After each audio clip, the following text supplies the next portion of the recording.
আজকের আওয়ামী সরকারের প্রেতাত্মা তারা এখনো বসে আছে। তারা ভারতকে অনুরোধ করে এই দেশে আবার নির্বাচন দেওয়ার জন্য, যাতে তারা সহযোগিতা করে। আমার দেশের নির্বাচন, আমার দেশের গণতন্ত্র, এটা কি অন্য দেশ দিবে? আমরা কখনো ক্ষমতার ভাগ নিতে চাই নাই।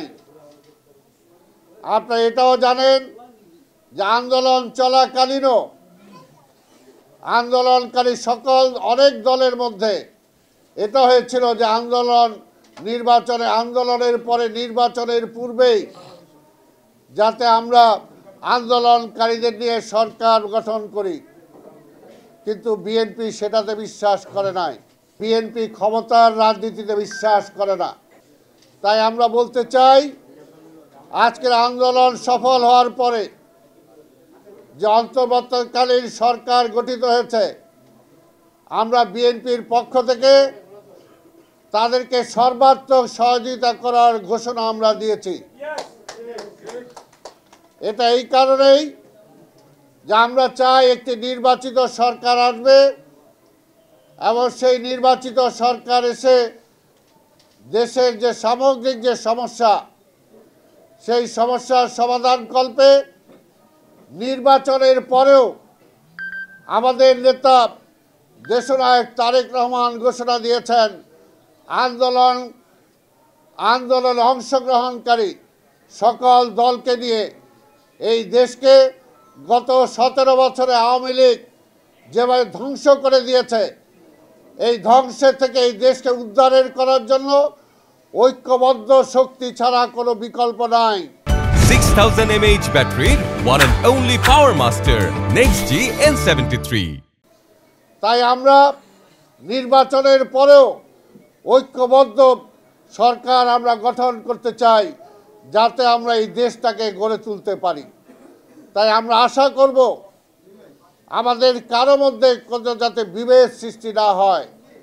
আমরা চাই গণতন্ত্রকে ফিরিয়ে আনতে, আমরা চাই মানুষের ভোটের অধিকার মানুষের কাছে ফিরিয়ে দিতে, আমরা চাই মানুষের যে অর্থনৈতিক যে লুট করেছে আওয়ামী সরকার, সেই অর্থনৈতিক ব্যবস্থা আমরা তাদের মাঝে ফিরিয়ে দিতে চাই।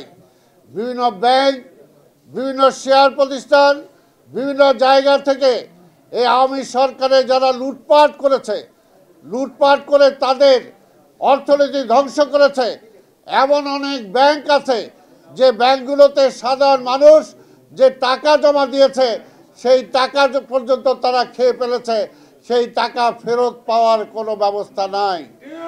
আমরা চাই এই সরকার অনতিবিলম্বে সেই লুটেরাদের হাত থেকে সেই টাকা উদ্ধার করে সেই ব্যাংক এবং অর্থনৈতিক প্রতিষ্ঠানগুলোকে আবার সুদৃঢ় করে গড়ে তুলবেন। আমরা চাই যে আজকের প্রধান উপদেষ্টা তার সারা বিশ্বব্যাপী তার একটি ভালো ভূমিকা আছে, তার ভালো একটি অবস্থান আছে। আমরা চাই যে নতুন কোনো ঋণ আমরা চাই না। আমরা চাই যে বিভিন্ন ব্যাংকের, ওয়ার্ল্ড ব্যাংক থেকে শুরু করে এশিয়ান ব্যাংক থেকে শুরু করে বিভিন্ন দাতা গোষ্ঠী যে টাকা দিয়েছে, সেই টাকাগুলো আওয়ামী সরকার সব খেয়ে ফেলেছে। তাই আমরা বলবো যে আজকের প্রফেসর ইউনূস সাহেব তাদের সাথে আলাপ আলোচনা করে অন্তত বলতে পারেন যে অন্তত আমার 2 থেকে 5 বছরের জন্য আমাদের সেই ঋণের সুদ মওকুফ করা হোক, এবং আমাদের অর্থনীতিকে সচল করার জন্য তাদের পক্ষ থেকে যতটুকু সহযোগিতা করা দরকার সেই সহযোগিতাটুকু আমরা চাই। তা না হলে আমরা কি জানি যে এখনো আজকের আওয়ামী সরকারের প্রেতাত্মা তারা এখনো বসে আছে। তারা ভারতকে অনুরোধ করে এই দেশে আবার নির্বাচন দেওয়ার জন্য, যাতে তারা সহযোগিতা করে। আমার দেশের নির্বাচন, আমার দেশের গণতন্ত্র, এটা কি অন্য দেশ দিবে? আমার দেশের জনগণ সেটা ফিরিয়ে এনেছে এবং সেই ফিরিয়ে আনবে। তাই আমরা জানি দীর্ঘ 17 বছর আমরা আন্দোলন সংগ্রামে আছি, কিন্তু 1 মাস আগেও এই আওয়ামী লীগকে যারা সমালোচনা করেন নাই, এখন অনেকে অনেক কিছু হয়েছেন।